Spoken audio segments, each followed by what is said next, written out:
Hello dear student, સ્વાગત છે ફરીથી એકવાર તમારું આપણા YouTube ના આ ફિઝિક્સ ના ઓનલાઈન લેક્ચર ની અંદર.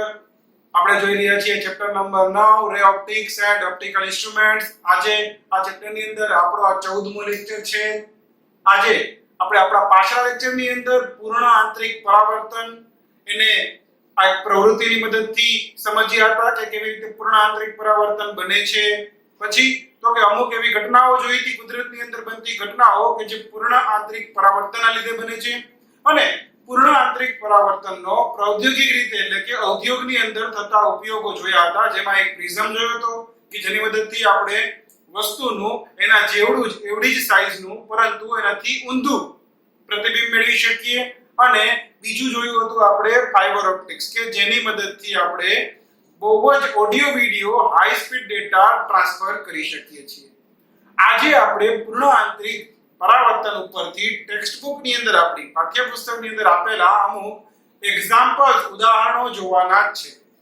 તો જોઈએ છીએ આજે સૌથી પહેલા સ્વાધ્યાયનો ઉદાહરણ નંબર 9.5. ચાલો જોઈએ સ્વાધ્યાયનો ઉદાહરણ નંબર 9.5. જો તો શું કહે છે? તો કે 80 સેન્ટીમીટર ઊંડાઈ સુધી પાણી ભરેલી ટાંકીના તળિયે એક નાનો બલ્બ મૂક્યો છે. એટલે કે એક પહેલા તો એ ધ્યાનમાં રાખો કે એક શું આપેલી છે? પાણીની ટાંકી આપેલી છે. માની લઈએ કે એક આ પાણીની ટાંકી છે.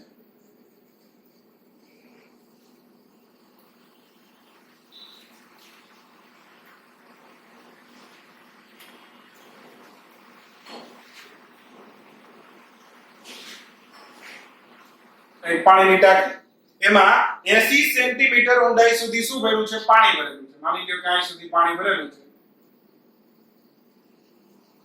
તો જે પાણી ભરેલું છે એની ઊંડાઈ કેટલી આપેલી છે આપણને? 80 સેન્ટીમીટર. આ આપેલી છે આપણને 80 સેન્ટીમીટર. ચાલો પછી શું કહે છે? તો કે એના તળિયે એક નાનકડો એવો બલ્બ મૂકેલો છે. આના તળિયે એક નાનો બલ્બ મૂકી દઈએ આપણે. ચાલો અહીંયા એક નાનકડો બલ્બ મૂકી દીધો છે આપણે. બલ્બ શું કહે છે? બલ્બ તો કે એક નાનો બલ્બ મૂક્યો છે. બલ્બમાંથી ઉત્સર્જિત થતો પ્રકાશ પાણીની સપાટી પાસેથી કેટલા ક્ષેત્રફળમાંથી બહાર આવશે? શું ગોતવાનું કીધું છે? કે આ બલ્બમાંથી આમ પ્રકાશ બહાર નીકળતો હશે. આમ તો જે પાણીની સપાટીમાંથી બહાર નીકળતો હશે તો કેટલા ક્ષેત્રફળ સુધી એ પાણીની સપાટીમાંથી બહાર નીકળશે એવું પૂછેલું છે. જો આપણને ખબર છે પ્રકાશ છે કે લાઈટ છે, પ્રકાશનું કિરણ, તો કે પ્રકાશનું કિરણ આ ઘટમાંથી પાતળા માધ્યમમાં જાય તો શું થશે? એનું વક્રીભવન. પરંતુ જો આપાત કોણ ક્રાંતિ કોણ કરતા વધી જશે તો શું થઈ જશે? એનું પૂર્ણ આંતરિક પરાવર્તન થઈ જશે. એટલે કેવું થશે? માની લ્યો કે આ પ્રકાશનું કિરણ અહીંયા ગયું તો અહીંયા એનું વક્રીભવન થતું હશે. તો વક્રીભવન થઈ અને બહાર નીકળતું હોય, ઘટમાંથી પાતળા માધ્યમમાં જતું હોય એટલે લંબથી દૂર તો કંઈક આવી રીતે જતું હશે. એ જ રીતે આ બાજુ કંઈક આમ જતું હશે. અહીંયા વક્રીભવન થતું હોય તો એમાં કંઈક આમ જતું હશે. પરંતુ આવું ક્યાં સુધી થશે? તો કે જ્યાં સુધી આ જે આપાત કોણ છે, આ જે આપાત કોણ છે એ ક્રાંતિ કોણ કરતા મોટો કે ક્રાંતિ કોણ જેટલો ન થઈ જાય ત્યાં સુધી.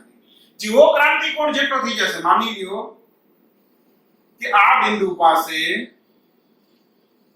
આ I છે એ ક્રાંતિ કોણ જેટલો થઈ ગયો તો હવે શું થઈ જશે? આવી રીતે પ્રકાશનું કિરણ આમ જશે. બરાબર છે ને? આપણને ખબર છે ને ક્રાંતિ કોણ એટલે કયો કોણ? તો કે એવો ખૂણો, એવો આપાત કોણ કે જ્યારે વક્રીભૂત કોણ આપણને કેટલો મળતો? વક્રીભૂત કોણ 90 ડિગ્રી મળતો હોય તો 90 ડિગ્રી થઈ ગયો વક્રીભૂત કોણ. એ જ રીતે અહીંયા આ બાજુ પણ જોઈએ તો માની લ્યો કે અહીંયા આપણને આ બિંદુ પાસે આપણને માની લ્યો કે I છે એ IC જેટલો એટલે ક્રાંતિ કોણ જેટલો થઈ ગયો. તો આવી રીતે કંઈક થશે. હવે જેવો આથી થોડોક પણ આપાત કોણ વધશે તો સીધું એનું શું થઈ જશે? પૂર્ણ આંતરિક પરાવર્તન. પ્રકાશ બહાર નીકળશે નહીં. એટલે એનો મતલબ શું થયો? આપણને ખરેખર ગોતવાનું શું કીધું? તો કે આપણને એ ગોતવાનું કીધું છે કે આ કેટલા ક્ષેત્રફળની અંદર બહાર નીકળતો હશે. એટલે બીજું કઈ નહીં, આ જે આખો ક્ષેત્રફળ મળતો હોય આખો આ ખરેખર આ શું મળશે? કે આ રિંગ જેવું આવી રીતે મળતું હશે. પાણીની સપાટી વિચારો, આખો પાણી ભરેલું હોય, નીચે આમ બલ્બ રાખી દે, બલ્બ તો બલ્બમાંથી શું થતું, આમ પાણી આમ બહાર નીકળતું, આમ આવી રીતે આમ બહાર નીકળે ને, આવી રીતે આમ બહાર નીકળતું હશે, બરાબર છે. તો એ જે ક્ષેત્રફળ છે, કેટલું ક્ષેત્રફળ છે એ આપણે ગોતીને દેવાનું છે. તો કે આ આપણને ખબર છે કેવું મળે, તો કે એક સર્કલ જેવું દેખાય છે, વર્તુળ જેવું. તો વર્તુળનું ક્ષેત્રફળ કેમ મળે, તો કે એની ત્રિજ્યા મળી જાય, એટલે કે આ એની ત્રિજ્યા મળી જાય. ધારો કે આનું કીધું r મળી જાય, તો પાઈ r સ્ક્વેર એની મદદથી આપણે આ ક્ષેત્રફળ મળી જાય. કાંઈ વાંધો નહીં, એમાં શું હમણાં ગોતી લઈએ. જો આ એક ત્રિકોણ બને છે જેની આ બાજુ r જેટલી હોય, આ ત્રિકોણ થઈ ગયો. નામ આપી દઈએ, આને માની લ્યો o કહી દઈએ, આને માની લ્યો આપણે p કહી દઈએ, આને માની લ્યો q કહી દઈએ, આને માની લ્યો r કહી દઈએ, બરાબર છે. તો અહીંયા આ જે ખૂણો હશે, આ ખૂણો, આ ત્રિકોણની અંદર આ જે ખૂણો હશે એ કેટલો હશે, તો કે જો અહીંયા આ ખૂણો કેટલો હતો, આપાત કોણ જેટલો i, તો આ z બને છે. જુઓ z બનતો દેખાય છે તમને, તો આ પણ કેટલો હોય, આપાત કોણ i જેટલો જ હોય. કાંઈ વાંધો નહીં સાહેબ, i જેટલો હશે. હાલો, આપાત કોણ i જેટલો હશે. અને i કેટલો હશે, તો કે i આ બિંદુ પાસે IC એટલે કે ક્રાંતિકોણ જેટલો હશે. જો આડ્યો આ બિંદુ પાસે i કેટલો હશે, ક્રાંતિકોણ જેટલો હશે. આપણે આ ત્રિકોણની વાત કરીએ છીએ, એટલે કે i કેટલો હશે, અહીંયા i હશે ક્રાંતિકોણ જેટલો, IC જેટલો. તો જો આપણને ક્રાંતિકોણ કેટલો છે એ ખબર પડી જાય, એટલે કે પાણી અને હવા માટેનો ક્રાંતિકોણ જો મળી જાય તો આપણે બહુ જ સહેલાઈથી આ i ગોતી શકીએ. તો i મળી ગયો પછી આપણે આ r પણ મેળવી શકશું. કેમ કે આ જુઓ, આ કેવો ત્રિકોણ છે, આ કાટકોણ ત્રિકોણ છે, તો કાટકોણ ત્રિકોણ માટે r પણ મળી જશે. તો જોઈએ હવે આ ક્રાંતિકોણ કેમ ગોતવું, તો કે હજી એક લાઈન આપેલી છે. શું કીધું છે કે પાણીનો વક્રી ભવનાંક એ કેટલો આપેલો છે, 1.33. આ જે પાણી છે એનો વક્રી ભવનાંક આપણે એને કહી દઈએ n1, તો એ આપેલો છે 1.33. કોનો, પાણીનો. અહીંયા શું છે n2, તો કે હવા, તો એનો કેટલો હોય, એક જ હોય. હવાનો વક્રી ભવનાંક મોટા ભાગે કેટલો હોય, એક જ હોય છે, તો 1. હવે જોઈએ એકદમ સહેલું કેમ મળે, તો કે ક્રાંતિકોણ ગોતવા માટે તો આપણી પાસે સૂત્ર છે ને. શું હતું ક્રાંતિકોણનું સૂત્ર, ક્રાંતિકોણ IC કેમ મળે, તો કે sin IC બરાબર n. પેલા ઉપર કયું હતું, n, પાતળું એના છેદમાં n ઘટ. મેં કીધેલું હતું ને, આમ જ યાદ રાખવાનું, એટલે ક્યારેય ગડબડ થાય નહીં. n પાતળાના છેદમાં n ઘટ. પાતળું કોનું છે, હવા. ચાલો એમાં કેટલો છે, 1, એના છેદમાં ઘટ કેટલો છે, તો કે 1.33. એટલે કે sin IC ની કિંમત કેટલી મળે, 1 ના છેદમાં 1.33. તો ગણતરી કરીએ તો sin IC બરાબર, ચાલો જલ્દી 1 ના છેદમાં 1.33 કરો.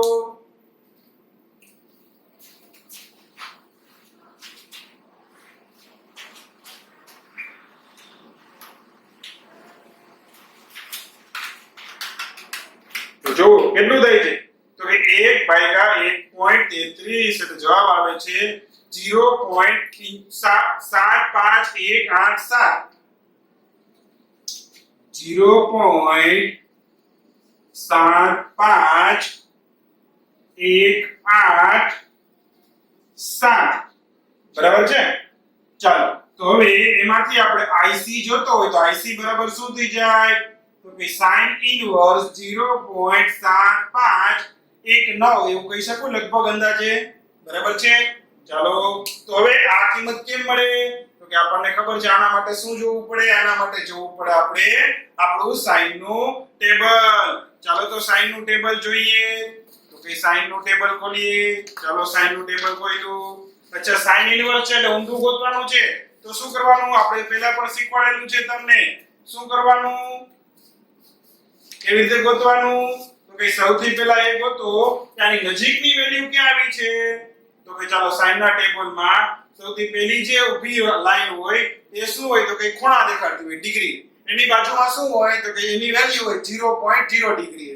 તો એ વેલ્યુ જોવાની સૌથી નજીક 0.7519 ની નજીક પહોંચવાનું છે. ચાલો તો 15 ડિગ્રીએ તો કે 0.2587. ઓહો બહુ દૂર છીએ. ચાલો તો સીધા જોઈએ, માની લો 30 ડિગ્રીએ તો કે 0.5000, થોડાક નજીકથી હજી દૂર છીએ. ચાલો તો જોઈએ 45 ડિગ્રીએ તો કે 0.7071. હા નજીક આવ્યા હજી. ચાલો હજી આગળ વધીએ તો આપણે 49 ડિગ્રીએ 0.7547, થોડા આગળ વહી ગયા તો એની ઉપર જોઈએ. ચાલો 48 ડિગ્રીએ 0.7431, અહીંયા છે 7519. એટલે હવે શું કરવાનું? 48 ડિગ્રીમાં આડી લાઈનમાં જોવાનું. તો 48 ડિગ્રીની આડી લાઈનમાં જોઈએ. ચાલો 0.7431, 0.7443, 0.7455, 0.7467, 0.7478, 0.7490, 0.7501, 0.7513, 0.7524, એટલે કે 0.7513 કે 0.7524 આ બેમાંથી કોઈ પણ લ્યો, લગભગ સરખા જેવું જ છે. વધારે નજીક 24 લાગે છે તો એ લઈએ. તો કે 0.7524 કેટલા ડિગ્રીએ છે? તો કે 48 ડિગ્રી અને 0.8 ડિગ્રી, એટલે કે 48.8 ડિગ્રી આપણને મળે 0.7524. તો અહીંયા શું લખી શકીએ આની જગ્યાએ? કે IC બરાબર 48.8 ડિગ્રી. આ IC અહીંયા આપણને ખબર પડી ગઈ કે IC કેટલો થાય છે? તો કે 48.8 ડિગ્રી જેટલો થાય છે. લગભગ આટલો મળે છે. ચાલો આગળ વધીએ. ચાલો હવે આપણે શું ગોતવું હતું? તો કે આપણે મેઈન ગોતવું હતું આ ત્રિજ્યા. કેમ કે આજે આપણને વર્તુળ મળે છે એનું આપણે ક્ષેત્રફળ જોઈ છે. વર્તુળનું ક્ષેત્રફળ કેમ મળે? તો કે પાઈ r સ્ક્વેર. બરાબર ને? તો આ ત્રિજ્યા જોઈ. તો કે ત્રિજ્યા માટે શું કરશું? આ ખૂણો છે આપણી પાસે. તો જુઓ તો tan IC કરું તો શું મળે? tan IC, tan એટલે સામેની બાજુ છે એમાં પાસેની બાજુ. સામેની બાજુ એટલે OQ જે આપણે જોઈ છે, અને પાસેની બાજુ OP કે જે આપેલી છે. તો જુઓ હવે ત્રિકોણ કયો? POQ. ત્રિકોણ POQ માં tan IC બરાબર શું થાય? તો કે સામેની બાજુ OQ એના છેદમાં પાસેની બાજુ OP. OQ કેટલી છે? તો કે આપણે જોઈ છે એ R. એના છેદમાં OP કેટલી છે? તો કે આપણને આપેલી છે ટાંકીની અંદર જે ઊંડાઈ છે એ 80 સેન્ટીમીટર. એના છેદમાં 80. અને tan IC એમાં tan IC કેટલા છે? 48.8 ડિગ્રી. 48.8 ડિગ્રી. ચાલો તો હવે tan 48.8 ડિગ્રી એની કિંમત ક્યાંથી મળશે? તો કે હા ઓલા tan ના ટેબલમાંથી. તો આપણી પાસે tan નો ટેબલ છે જ.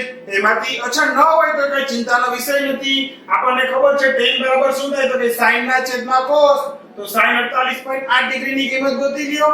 અને cos 48.8 એટલે કેટલા થાય? તો કે cos એટલે કે sin 90 48.8 ડિગ્રી. તો એની કિંમત ગોતી લ્યો. થઈ શકે?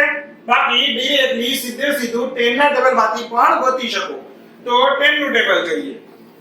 પણ ખાસ ધ્યાન રાખજો tan ની જો sin અને cos એ બંનેનો વિસ્તાર આપણને ખબર છે શું હોય? -1 થી 1. એટલે એની કિંમત -1 થી 1 ની વચ્ચે જ હોય. પરંતુ tan નું એવું નથી. tan ની કિંમત -∞ થી +∞ સુધી હોય. તો ખાસ ધ્યાન રાખજો. આમાં તમે tan ની કિંમત જોશો તો 0 ડિગ્રી એ તમને 0 પોઈન્ટ સમથિંગ મળશે. 1 ડિગ્રી, 2 ડિગ્રી, 10 ડિગ્રી, એવું 45 ડિગ્રી સુધી તમને, 44 ડિગ્રી સુધી તમને 0 પોઈન્ટ સમથિંગ મળતું હશે. જેવો 45 ડિગ્રી આવે આપણને ખબર tan 45 ની કિંમત કેટલી થાય? 1 થાય. એટલે જો 1 થઈ ગઈ. એટલે 45 ડિગ્રી થી મોટા ખૂણા માટે જવાબ શું આવતો હશે? 90 સુધી 1 પોઈન્ટ સમથિંગ, 2 પોઈન્ટ સમથિંગ આવા. ધ્યાન રાખજો. તો ખાસ જોવું કે આગળ શું છે. આપણે 48.8 જોઈએ. સૌથી પહેલા 48.0 ડિગ્રી જોઈએ શું છે? તો કે 48.0 ડિગ્રી એ 1.1106 છે. એનો મતલબ 48.1 2 3 બધાયમાં 1 પોઈન્ટ કંઈક હોય, એટલે ધ્યાન રાખવામાં લખ્યું નથી આગળ, પણ હોય શું 1 પોઈન્ટ. તો 48.8 એ આપણે જોઈએ તો કેટલા છે, તો કઈ 48.8 છે 1.1423. તો અહીંયા કેટલા લખીએ 1.1423 એના બરાબર r એના છેદમાં 80. બરાબર છે.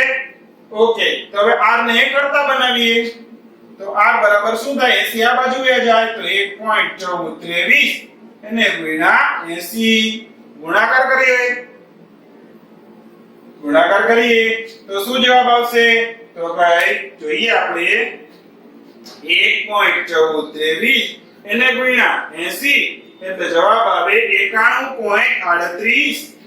કેટલા આવે 91.38 આટલા સેન્ટીમીટર. એટલે અહીંયા આપણને સેન્ટીમીટરમાં આપેલું છે, પરંતુ આપણે r નો તો ગોતવાનો, r ત્રિજ્યા નથી ગોતવાની, આપણે તો આજે આખું ક્ષેત્રફળ છે વર્તુળનું સપાટીનું એ ગોતવાનું છે. તો એ કેમ મળે, તો કઈ વર્તુળનું ક્ષેત્રફળ બરાબર પાઈ r સ્ક્વેર, એટલે કે પાઈ એટલે 3.14 એને ગુણ્યા r એટલે કે 91.38 એનો વર્ગ. બરાબર છે. તો કરીએ 3.14 એમને રાખીએ 91.38 નો વર્ગ કરીએ એટલે કે 91.38 એને ગુણ્યા 91.38 જવાબ આવે. પેલા તો આને એમને રાખીએ 3.14 એને ગુણ્યા, ચાલો જવાબ આવ્યો છે 8350.30.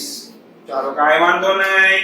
હવે આ બંનેનો ગુણાકાર કરી નાખીએ તો કઈ 3.14 એને ગુણ્યા 8350.30 એટલે જવાબ આવ્યો 24219.94.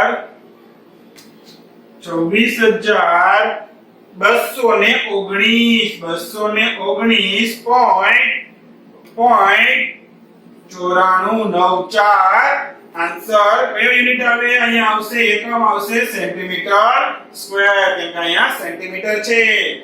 તો આને મીટરમાં ફેરવવું હોય મીટર સ્ક્વેરમાં તો એકદમ સહેલું છે, આપણને ખબર છે સેન્ટીમીટર માંથી મીટરમાં ફેરવવા માટે શું કરવું પડે, તો કે ભાગ્યા 100. બરાબર, પરંતુ ધ્યાન રાખો ને સેન્ટીમીટર સ્ક્વેર છે એનો વર્ગ છે, તો સેન્ટીમીટર સ્ક્વેર ને મીટર સ્ક્વેરમાં ફેરવવા માટે ભાગાકાર કરવો પડે 100 નો વર્ગ એટલે કે 10000 થી. તો 24219.94 એને ભાગ્યા 10000 કરી દો તો આ જવાબ જે છે આવી જશે મીટર સ્ક્વેરમાં. તો કેટલો જવાબ આવે, તો કે આ 4 0 છે તો પોઈન્ટ જે છે આપણા ડેસિમલ પોઈન્ટ એને 4 ડિજિટ ફેરવી નાખો 1 2 3 4 તો 2.62 લગભગ આટલો લખી શકીએ મીટર સ્ક્વેર. તો આ આવી ગયો આપણો જવાબ. એટલે કે જે પ્રકાશ છે બલ્બમાંથી નીકળતો પ્રકાશ એ 2.6 મીટર સ્ક્વેર જેટલા જે એરિયા છે વિસ્તાર છે ક્ષેત્રફળ છે એમાંથી બહાર નીકળતો હશે. બરાબર છે. તો ફટાફટથી આ જે જવાબ છે એ તમારી બુકની અંદર લખી નાખો, પછી આપણે આગળ વધીએ. ચલો મિત્રો તો આગળ વધીએ. હવે નેક્સ્ટ જે આપણો દાખલો છે એ છે સ્વાધ્યાયનો 9.17 નંબરનો દાખલો. દાખલાની અંદર આપણને પહેલેથી જ એક આકૃતિ આપેલી છે અને પ્રશ્ન કઈ કામ છે કે આકૃતિમાં દર્શાવેલ કાચના ફાઇબરમાંથી બનાવેલ 1.68 વક્રીભાવનાંક ધરાવતી પ્રકાશની નળીનો આડછેદ દર્શાવ્યો છે. બહારની બાજુએ 1.44 વક્રીભાવનાંક ધરાવતા દ્રવ્યનું આવરણ કરેલું છે. એટલે કે એક કાચનો ફાઇબર છે એમાંથી આ 1.68 દ્રવ્ય વાળું 1.68 વક્રીભાવનાંક વાળું એક દ્રવ્ય બનાવેલું છે. એની બહાર 1.44 જેનો વક્રીભાવનાંક છે એવા દ્રવ્યનું આવરણ કરેલું છે. બીજી રીતે કહું તો બીજું કાઈ નહીં, આ આપણને ફાઇબર ઓપ્ટિક બનાવીને આપેલું છે. કેમ કે ફાઇબર ઓપ્ટિકમાં યાદ કરો વચ્ચે શું હોય, કોર, બહાર શું હોય, ક્લેડિંગ. કોરનું વક્રી ભવનાંક વધારે હોય, ક્લેડિંગનો ઓછો હોય, અહીંયા 1.68 વધારે, 1.44 ઓછું.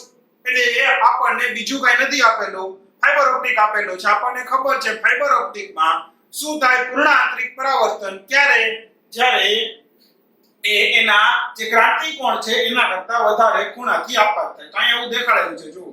એનો મતલબ શું છે, આઈ ડેશ હશે એ ક્રાંતિ કોણ કરતા વધારે જશે તો જ આવું બનતું હોય.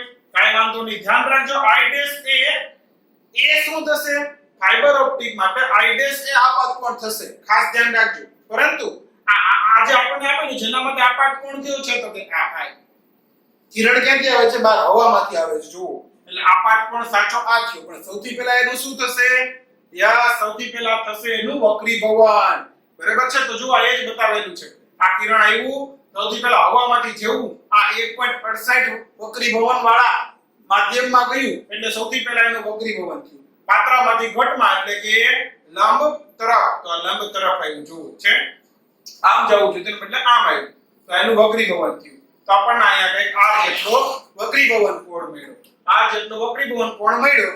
પછી હવે શું થયું, તો કઈ એ r જેટલા વક્રીભવન કોણથી શું થઈ ગયું, તો કે આવી.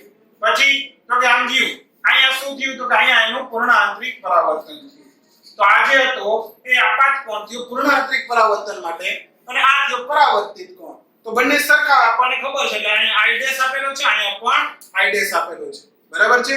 ચાલો હજી આગળ જોઈએ શું કહે છે, તો કે આગળ એવું કહે છે કે આકૃતિમાં દર્શાવ્યા મુજબ આપાત કિરણનું પુનઃ આંતરિક પરાવર્તન થઈ શકે તે માટે જરૂરી આપાત કિરણોના નળીને અક્ષ સાથેના કોણનો વિસ્તાર રેન્જ જણાવો. એટલે શું કહે છે કે આ જે નળી છે, આ જે નળી આપી છે એની અક્ષ છે, અક્ષ એટલે કે આ જે અક્ષ છે એની સાથે કેટલા ખૂણા એ આપાત થશે કિરણ, તો અહીંયા અંદર પૂર્ણ આંતરિક પરાવર્તન થશે. એટલે જો પૂર્ણ આંતરિક પરાવર્તન માટે શરત શું છે, સૌથી પહેલા તો કે આઈ ડેશ છે એ મોટા હોવા જોઈએ આઈસી કરતા. બરાબર છે. એટલે સૌથી પહેલા આપણે આઈસી ગોતવો પડે. કોનો, તો કે આ બે જે માધ્યમ છે n1 અને n2 એ બે માધ્યમનો ક્રાંતિ કોણ ગોતી લઈએ તો એના કરતા આઈ ડેશ મોટા હોવા જોઈએ. ચાલો કાંઈ વાંધો નહીં. પહેલી વાત તો એ હજી ધ્યાન રાખજો, આઈ ડેશ મોટા હોવા જોઈએ ક્રાંતિ કોણ કરતા. હવે આઈ ડેશ ક્યારે મોટા હોય, અચ્છા અહીંયા જોવો તો તમને કંઈક એવું દેખાય છે. આ જોવો તો આમ અને આ z દેખાય છે, ઝુ ઝુ ઝુ દેખાય છે. તો એમ કહી શકું કે આઈ ડેશ હોય તો r કેટલો હશે, જુઓ તો આઈ ડેશ હોય, અહીંયા આઈ ડેશ છે તો અહીંયા આઈ ડેશ થાય તો r કેટલો થાય, હું કહી શકું r બરાબર આઈ ડેશ કેટલો થાય, તો કે 90 ઓછા આઈ ડેશ થાય આટલો 90 ડિગ્રી. કેમ કે આખો ખૂણો 90 ડિગ્રી, ચાલી આ 90 ડિગ્રી, એમાંથી આઈ ડેશ બાદ કરું એટલો થાય. બરાબર છે. 90 ડિગ્રી ઓછા આઈ ડેશ જેટલો મને r છે ઈ મળે. બરાબર છે. તો હવે જો આઈ ડેશ જેમ જેમ વધારે હોય, શું કીધું, આઈ ડેશ આઈસી કરતા મોટો હોય, તો જેમ જેમ આઈ ડેશ વધારે હોય એમ r કેટલો થતો જાય, ઓછો થતો જાય કે નહીં, કેમ કે 90 ઓછા આઈ ડેશ, 90 ઓછા આઈ ડેશ, તો r કેવો થતો જાય, નાનો થતો જશે. કાઈ વાંધો નહીં, હાલો એટલી ખબર પડી ગઈ. હવે r અને i ને શું સંબંધ છે, આપણે ખાસ આ ગોતવાનું છે. આ તો આને ને આને શું સંબંધ છે, તો કે આ વક્રી આ r છે ઈ વક્રીભૂત કોણ છે, i છે ઈ આપાત કોણ છે. તો આપણને ખબર છે જેમ જેમ આપાત કોણ વધે તેમ તેમ વક્રીભૂત કોણ પણ શું થાય, જેમ જેમ આપાત કોણ છે વધતો જાય એમ વક્રીભૂત કોણ શું થતો જશે, એ શું થતો જશે, એ પણ વધતો જશે. એટલે કે જેમ r વધશે એમ i પણ વધશે. બરાબર છે. ચાલો તો હવે ગોતીએ આપણે એક પછી એક ગોતી શકીએ. સૌથી પહેલા આપણને શું મળી શકે, તો કે સૌથી પહેલા સર આપણને આ મળી શકે. અચ્છા આ બીજી વસ્તુ, r ઉપરથી i કેમ મળે, સ્નેલનો નિયમ, સ્નેલનો નિયમ, સ્નેલ લો. બરાબર ને, એની ઉપરથી આપણને મળી જાય r ઉપરથી i. બરાબર છે. ચાલો કાઈ વાંધો નહીં, આ ત્રણ વસ્તુ મગજમાં રાખવાની છે તો આપણો જે દાખલો છે એ બહુ જ સહેલાઈથી થઈ જશે. ચાલો સૌથી પહેલા શરૂઆત કરીએ. સૌથી પહેલા શું ગોતવાનું, આપણો સૌથી પહેલો આપણો જે ધ્યેય છે એ છે ક્રાંતિ કોણ ગોતવાનો. તો એ પહેલો ભાગ, કેમ કે આ દાખલામાં બીજો ભાગ પણ આપેલો છે, તે પહેલો ભાગ ક્રાંતિ કોણ. જે બે વક્રી ભવનાંક આપેલા છે ક્રાંતિ કોણ એના માટે કેટલો થશે તો કે ક્રાંતિ કોણ એનું સૂત્ર શું છે તો કે sin IC બરાબર n પાતળું પાતળા માધ્યમનો વક્રી ભવનાંક એના છેદમાં n ઘટ માધ્યમનો વક્રી ભવનાંક એટલે કે પાતળા માધ્યમનો વક્રી ભવનાંક કેટલો આપેલો છે 1.44 એના છેદમાં ઘટ માધ્યમનો કેટલો આપેલો છે 1.68 બરાબર છે તો sin IC ની કિંમત કેટલી થશે તો કે 1.44 ભાગ્યા 1.68 જવાબ આવે 0.8571 બરાબર છે ચાલો હવે આ તો sin IC મળ્યા આપણે જોતા હતા શું આપણે જોતા હતા IC તો કે IC બરાબર શું થાય sin ઇન્વર્સ 0.8571 તો જોઈએ કેવી રીતે મળશે તો કે આપણા sin ના ટેબલ ઉપરથી ફરી પાછા વયા જઈએ sin ના ટેબલમાં ચાલો sin નું ટેબલ શું કે છે ટેબલ બાય તો કે 0.8571 ગોતવાના છે ચાલો ગોતવા માંડો 10 ડિગ્રીએ 0.1736 નથી ભેગું થતું 20 ડિગ્રીએ 3420 નથી ભેગું થતું ચાલો 50 ડિગ્રીએ જોઈએ સીધા 7460 હજી નથી ભેગું થતું ચાલો તો કે હજી આગળ વધીએ તો 55 ડિગ્રીએ જોઈએ 8192 નથી ભેગું થતું પછી આગળ વધીએ 60 ડિગ્રીએ 8660 ઓ આગળ વયા ગયા થોડા પાછળ જાઓ ચાલો તો કે 59 ડિગ્રીએ 8572 8571 લગભગ સરખા તો કહી શકીએ આપણે કેટલા થાય IC તો કે IC બરાબર 59 ડિગ્રી તો આપણને IC મળી ગયું બરાબર છે ચાલો તો હવે આગળ જોઈએ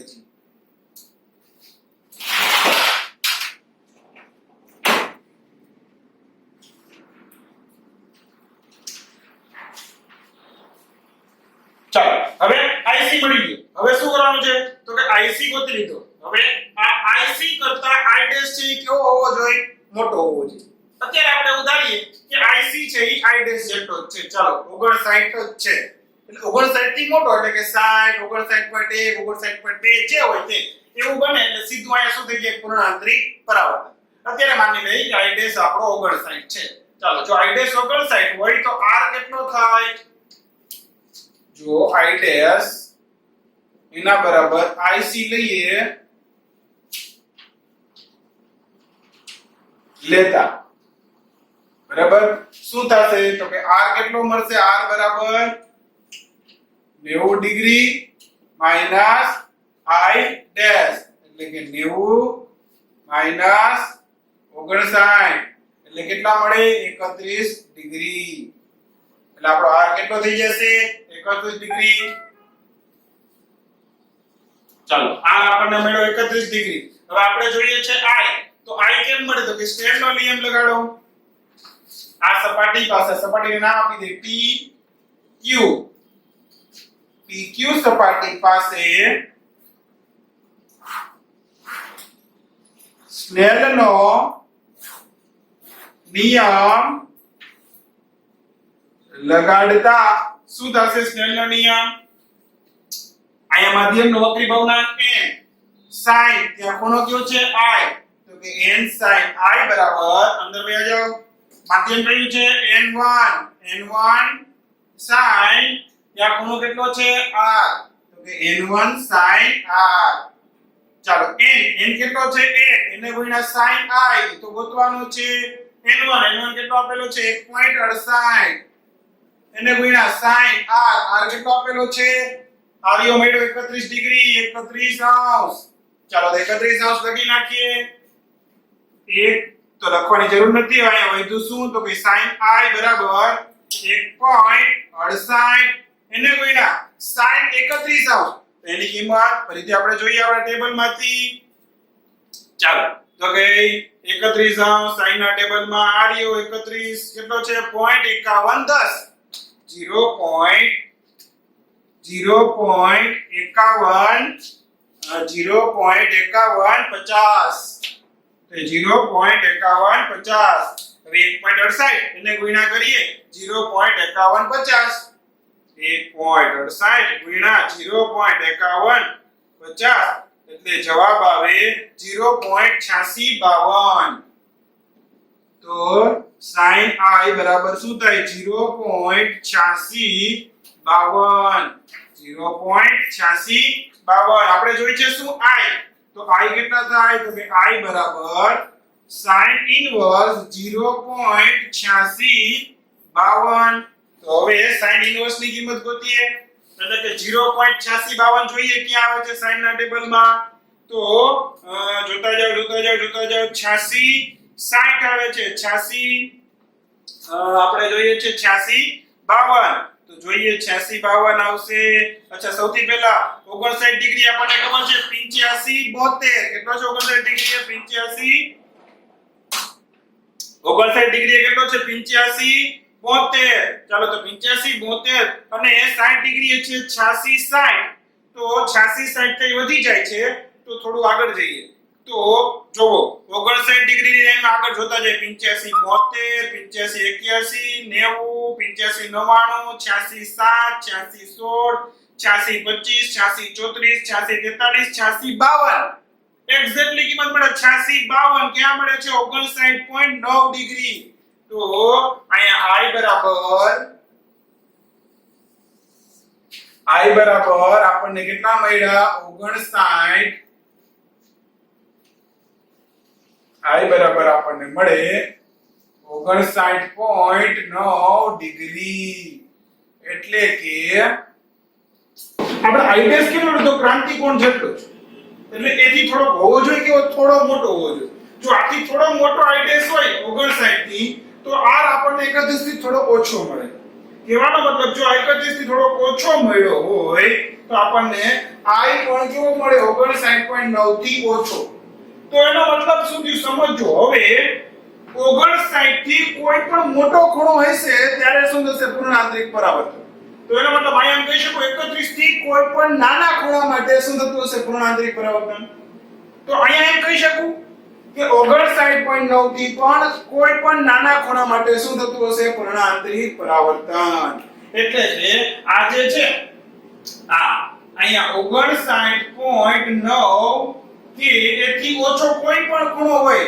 0 થી ચાલુ કરી અને 59.9 થી ઓછો કોઈ પણ ખૂણો હોય એ ખૂણે જો આપાત થશે તો અહીંયા પૂર્ણ આંતરિક પરાવર્તન જોવા મળશે તો આપણે અહીંયા જે આપણને વિસ્તાર પૂછેલો છે શું લખી શકીએ કે આમ અહીં આપેલ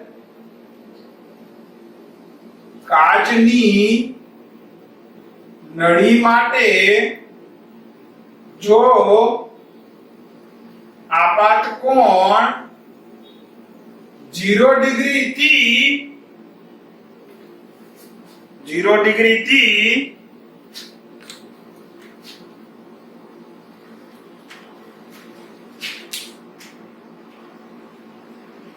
59.9 ડિગ્રીની વચ્ચે હશે તો પૂર્ણ આંતરિક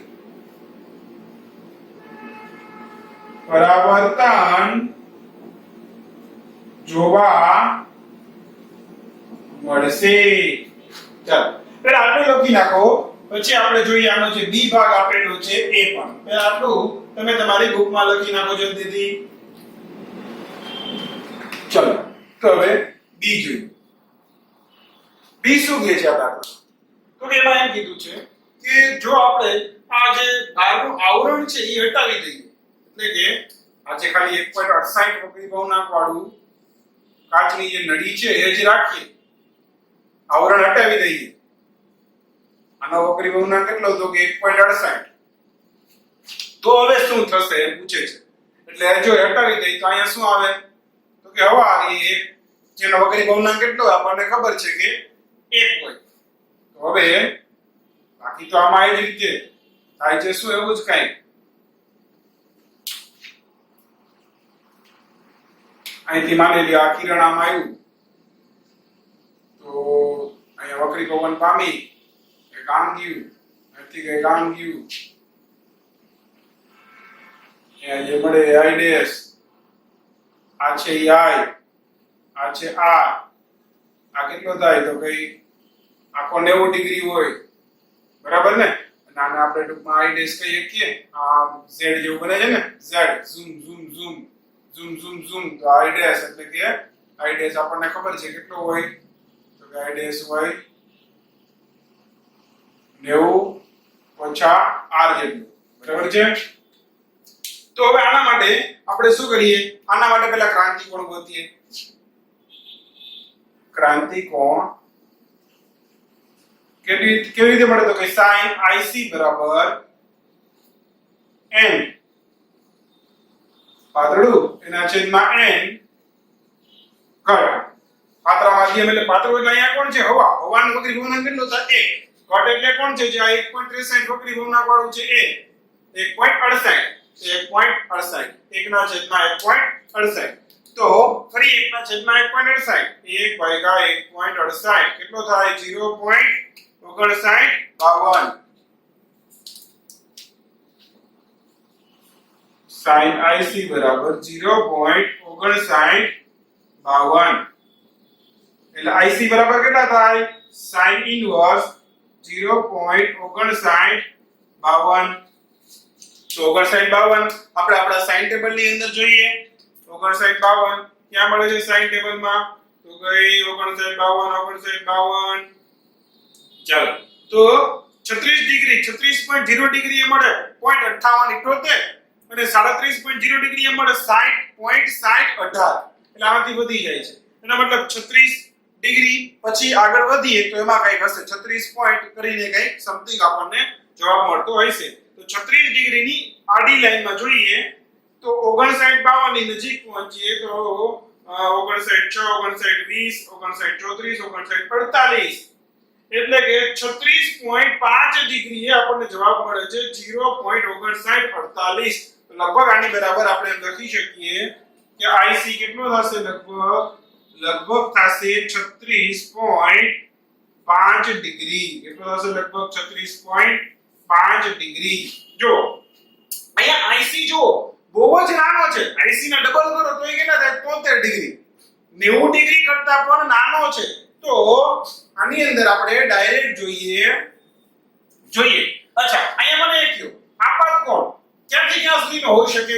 વધીને અહીંયા જોઈએ તો પણ આપાત કોણ કાં તો અહીંયા હોય, આમ સીધું જતું હોય તો 0 ડિગ્રી હોય, અને સૌથી મોટો કયો તો આ રીતે જતું હોય તો અહીં તો કેટલું હોય તો કે 90 ડિગ્રી હોય. 0 ડિગ્રી હોય તો સીધું હોઈ જવાનું કઈ પ્રશ્ન જ નથી. સૌથી મોટો આપાત કોણ લઈએ? 90 ડિગ્રી. જો 90 ડિગ્રી માટે આપણે જોઈએ કે જ્યારે અહીંયા 90 ડિગ્રી હોય છે ત્યારે આપણને I ડેશ કેટલો મળે છે ઈ ગોતીએ. જો અહીંયા 90 ડિગ્રી હોય ત્યારે I ડેશ આપણને 36.5 કરતા વધારે મળતો હોય, એનો મતલબ શું થયો? 90 ડિગ્રી એ શું થાય છે? ક્રાંતિકોણ કરતા વધારે વેલ્યુનો આપણને I ડેશ મળે છે. એટલે ત્યારે આપણે શું થઈ જવાનું? સંપૂર્ણ આંતરિક પરાવર્તન. તો જોઈએ આપણે I ને અહીંયા 90 લઈ લઈએ. I બરાબર 90 ડિગ્રી લેતા આપણને અહીંયા સ્નેલનો નિયમ લગાડીએ. સ્નેલના નિયમ પરથી શું કહી શકીએ? n sin I બરાબર n2 sin r. અહીંયા I આવે ને અહીંયા r આવે, બરાબર છે? આ વક્રી ભવન થયું એટલા માટે આ I અને આ r. n એટલે હવા, તો એટલે હું એના 1 એની કિંમત આવે 1 એટલે હું એના sin I કેટલો લેવાનો કીધું? 90 ડિગ્રી. તો sin 90 ડિગ્રી બરાબર n2 એટલે 1.68 એને કોઈના sin r. ચાલો sin r જોઈ છે એટલે કરતા બનાવીએ. 1.68 નીચે જવા દઈએ તો sin r બરાબર sin 90 ડિગ્રી એના છેદમાં 1.68. sin 90 ડિગ્રીની કિંમત આપણને ખબર છે 1 થાય એટલે 1 ના છેદમાં 1.68 એટલે sin r કેટલો મળે તો 1 ના છેદમાં 1.68. તો અહીંયા જ કર્યું એટલે કેટલો મળ્યો? 0.5952. બરાબર કે નહીં? એટલે કે આપણને ખરેખર r કેટલો મળશે? જેમ કે I મેળવ્યો એ જ રીતે IC કેટલો મળ્યો? 36.5. તો r એ કેટલો મળ્યો આપણે અહીંયા? 36.5 ડિગ્રી. એટલે શું કહેવા માંગે છે કે જ્યારે આ 90 ડિગ્રી આપાત થાય ને પ્રકાશનું કિરણ આ તો હોય વક્રીભવન પામી આ કિરણ કેવી રીતે જશે 36.5 ડિગ્રીએ જશે એટલે આ 36.5 ડિગ્રી હતી હવે આ 36.5 હોય તો i ડેશ કેટલો થાય તો કે i ડેશ ક્યાં રહ્યો આ i ડેશ છે તો આ i ડેશ હોય કે નહીં આટલો i ડેશ હોય કે નહીં તો i ડેશ હું એમ કહી શકું કે પૂરો ખૂણો 90 ડિગ્રી નો હોય એમાંથી આટલો છે એ 36.5 તો i ડેશ કેટલો હોય 90 ઓછા 36.5 i ડેશ બરાબર શું થાય 90 ઓછા r એટલે કે 90 ઓછા 36.5 તો i ડેશ કેટલો મળશે i ડેશ ચાલો i ડેશ ગોતીએ કેટલો મળે 90 ઓછા 36.5 એટલે જવાબ આવે 53.5 કેટલો મળ્યો 53.5 ડિગ્રી જ્યારે કિરણ 90 ડિગ્રી આપાત થયું ત્યારે અહીંયા i ડેશ આપણને કેટલો મળ્યો 53.5 એટલે કે આપણો જે ક્રાંતિ કોણ છે 36.5 એના કરતા વધારે 90 ડિગ્રી આપાત થાય ત્યારે આપણને આવડા જે ખૂણો છે એ 53.5 મળે છે એટલે કે ક્રાંતિ કોણ 36.5 કરતા વધારે એનો મતલબ જો આવરણ નહીં હોય ને તો કોઈ પણ અહીંયા કોઈ પણ ખૂણે 0 થી લઈને 90 સુધીના કોઈ પણ ખૂણે પ્રકાશનું કિરણ આપાત થશે એનું પૂર્ણ આંતરિક પરાવર્તન થશે જ એટલે કે 0 ડિગ્રી થી 90 ડિગ્રીની વચ્ચે ના કોઈ પણ આપાત કોણ માટે પૂર્ણ આંતરિક પરાવર્તન થશે બરાબર છે કોઈ પણ ખૂણા માટે પૂર્ણ આંતરિક પરાવર્તન થશે તો આ બી પણ તમારી બુકની અંદર લખી દો ચલો તો આજના લેક્ચરની અંદર આપણે અહીં સુધી રાખીએ પૂર્ણ આંતરિક પરાવર્તન ઉપરથી આપેલા બીજા જે દાખલાઓ આપેલા છે આપણી ટેક્સ્ટ બુકમાં એ અને અમુક એક દાખલો જે એક સમતલ અરીસા ઉપરનો પણ છે તો એ આપણે આપણા નેક્સ્ટ લેક્ચરની અંદર જોશું તો આવજો મિત્રો બાય બાય